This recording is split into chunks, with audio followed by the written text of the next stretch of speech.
back to the vision of the founding fathers of Pakistan. And what the founding fathers of Pakistan envisaged was a state based on the principles of the first Islamic state of Medina. And those principles were justice, meritocracy, a welfare state where the state took responsibility for the weaker section of the society, and above all, state to educate its people. So these were the principles very lofty principles, why Pakistan came into being. So when we talk about Naya Pakistan, it means going back to the principles of what the founding fathers stood for. And hence the struggle to educate our people, develop our human resources, strengthen our institutions, especially of justice.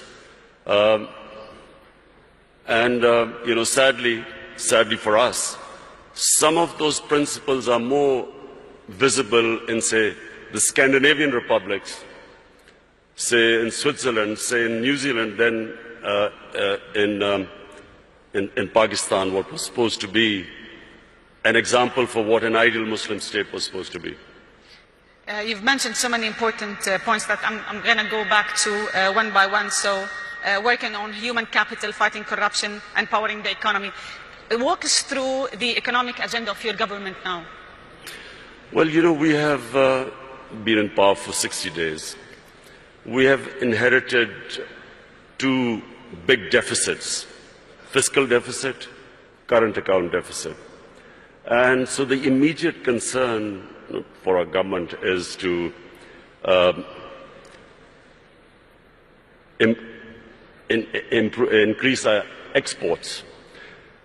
We need to increase our exports because we have shortage of foreign reserves because of our current account deficit. We need to get more remittances through the banking channels because there are about 8 to 9 million Pakistanis who work abroad, who are living abroad. So we need to bolster our foreign exchange reserves, immediate improvement in exports, giving incentives to the exporters, getting Pakistanis to send remittances through the banking channels, because then we would have enough dollars. At the same time, clamping down on money laundering. It's a problem in most of the developing world where the money leaves the country through illegal channels, and then create the opportunities for investment. So these are the immediate measures we have been taking in these 2 months. Obviously, to get through this difficult period, we're looking for loans. And that's actually my next question, because with such an ambitious agenda, you require resources. How does your government plan to overcome the existing financing gap? Are we talking about loans, IMF program? What are the options you have on the table? Well, whatever reforms we do today, the impact will be in maybe 3 months, 6 months, a year's time.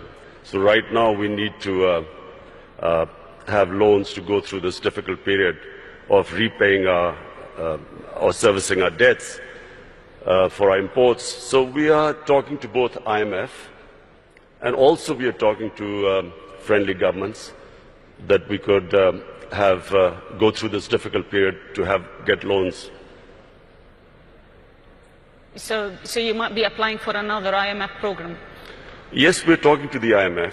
What we are hoping is that we can do a bit of both, get some loans from friendly governments, at the same time get a loan from the IMF, and so to go through this period which we feel we have a tough period for the next 3 to 6 months. I'm going to go back to the point you mentioned in your first answer. So during your victory speech, your main point was fighting corruption in Pakistan and powering the economy.